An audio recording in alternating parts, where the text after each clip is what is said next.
Hello YouTube! Last video about our trip to explore Florida. We are almost in Jacksonville. That's a large city named after 7th president, Andrew Jackson. A while ago I took exam to become American citizen. Don't believe I remember all the presidents. I just googled it. And here I'm meeting with Anna. She is my subscriber.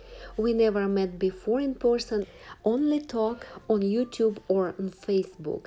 She showed me entire her collection. That is her dendrobium, Usitae, beautiful plant, native to Philippines. It is a primary hybrid between two dendrobiums, Bolinianum and Goldschmidtianum. When I saw picture of its blooms, I thought, OMG, I need one. So she generously let me divide it and take a division home. Especially, she said it grows very fast. New growth coming one after another. And I like the idea, no winter rest for him. Сколько у тебя, ты говоришь? 130. Нет, 140 уже. Вот это новое приобретение уже 140. Вот эти котлы, конечно, огромные. Some plants, they were only in buds, and she sent me picture of them in bloom. Later, she was very excited about her Cattleya Hagens Ace. She was about to crack open. She said that's her favorite one. That cross was made by Hauserman in Chicago. Later, she sent me a picture when it opened.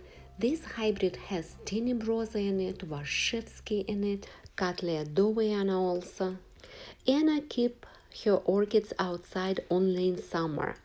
In winter, night temperature can drop down to 32 Fahrenheit for a few nights in January. January is their coldest month when her plants all go inside. That beautiful vanda is in bloom, does not have ID. But that brown one does. This one is Adisak Happiness, hybrid from Thailand, named after their football player Adisak.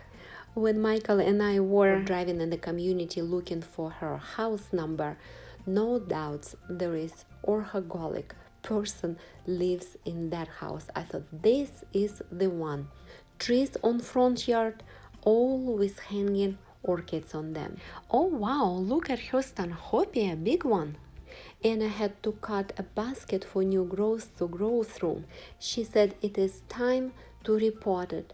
In our botanical garden in Pittsburgh, I never seen them repotting big stanhopes, but this one bloomed for her last summer with 3 spikes.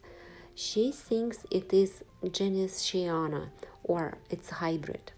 I have the same one, but it does not grow that well like hers. I guess all I have to do keep practicing. Yeah, there is another tree in the front with orchids under the canopy. Anna keeps her phalaenopsis under it in the baskets. See, basket, and there is 3 pots with falls in it. I'm asking her, what about rain? What about water when you water them with a hose? Does not it to get rot inside the plant?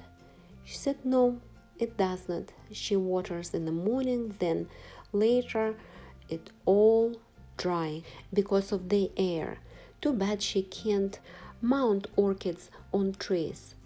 Winter is too tough for orchids to grow year-round outside.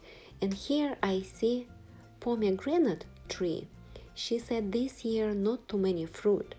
2 years ago, hurricane got a damage, taking the tree completely out of the ground. Yeah, hurricanes here in Florida, earthquakes in California, tornadoes in Texas, and about Pennsylvania, my biggest complaint is a cold, long winter. Maybe not that long like winter in Siberia, but for orchid grower, long enough. Anna has beautiful, peaceful backyard with a lake in the back, palm trees, citrus trees. You can hear birds singing. But guess what? Jacksonville is right there, very busy city with its highway noise, but you can't hear it. Good location for that community with green trees blocking the noise and craziness of the big city. But go to the city to get grocery, it's just like 5 minutes away. I'm looking at everything now with the eyes of home buyer. There was a house for sale, maybe 2 houses away from her. Yeah, it's probably so nice to have a neighbor and friend and orchid grown the same. Wow, look at this aloe vera. I never seen aloe vera in bloom. Huh, who knew they bloom? I watch Maria Young channel, Orchids Adventure. She uses aloe vera as growth hormone and makes her own fertilizer. I never tried though. And of course, like everybody else, Anna's first orchid was Phalaenopsis plant. She used to work in a store selling plants. And what do they do in a store after fall done blooming? They throw them away. They pitch them. That's most of Anna's Phalaenopsises. They're rescued. It is sad. Here in America, people who are not orchid growers, when they get Phalaenopsis as a gift or they buy a beautiful plant in bloom in the store, after it's done blooming, they don't know what to do with it and they think it's kind of like a one-time use plant, like a paper plate or plastic fork. Use it once and throw away. And most of all, big box store, they will teach you to use ice cubes to water your orchids. Just add ice. Yeah, it will just delay for your orchid to go in a trash can later anyway. That's Anna's Odontocidium, hybrid between Odontoglossum and Oncidium. When she saw those beautiful fat round bulbs, she could not resist buying, but wait till it's bloom. Flowers are big too. And here is her Phalaenopsis bellina. Big shiny leaves. My hands are not that small to compare. We had so much fun talking orchids. I guess when you are orchid lover, friendship to another orchid grower comes automatically with your hobby. That's her bellina has opened later. She sent me a picture. I see she has Phalaenopsis zebrina. I have one, and I made the video and I said, pretty, but I don't like how it smells. And she said, I love the smell. Her smells better than mine. Or we have different fragrance preferences. Her little Psychopsis Mendenhall Hildos, she said she got one after she saw mine in my video I uploaded a year ago. Sad part is I killed mine. But I bought another one, baby size too. Zygopetalum QF Amanda, hybrid made in Hawaii. I have the same one. That's how I got mine when I saw someone has this. But mine looks a little bit different. Her has very sharp petals. Mine petals look rounded. And yes, we are people with addiction and we can't help it. But you know what? We love it. This one has a fragrance to die for. That's how good it is. Also, Anna is trying water culture on Phalaenopsis. This one is growing in water for 3 years already. She said she changes water every 2 weeks. And now she said, I'm afraid to pot it with a regular bark because it might die. The roots already adjusted for water and it's blooming every year.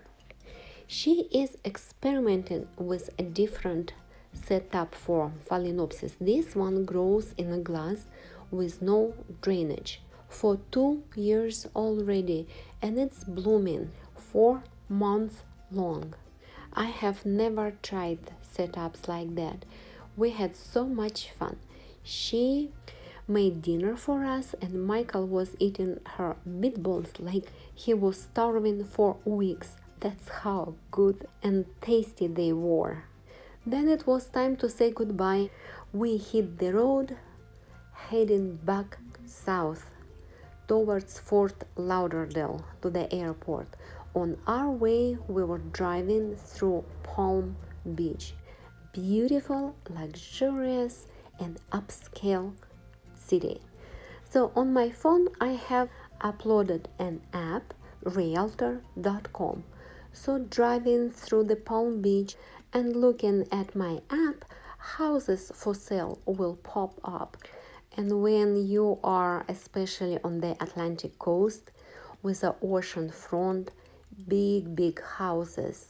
So I figured out if I want to be next door to Britney Spears, for example, I only need like 30, 40 or maybe 50 millions of dollars to buy a house there. Yes, beautiful water and very warm because of the Gulf Stream in the ocean. Then we got to drive through famous Worth Avenue where all the upscale stores like Neiman Marcus, Gucci, Chanel, that's where all the celebrities shop. We did not meet anybody, but guess what? I don't like shopping. And yes, oceanfront houses, that's where all the millionaires and billionaires live. But I looked it up. In Palm Beach City itself, the real estate is only 2% higher than the average in America. And real estate in Florida state moves very fast. People sell and buy houses quickly. So before you buy a house in Florida, you better sell your old house. So we did our homework. There is a lot of think about. That's all for now. Until next time. Bye bye.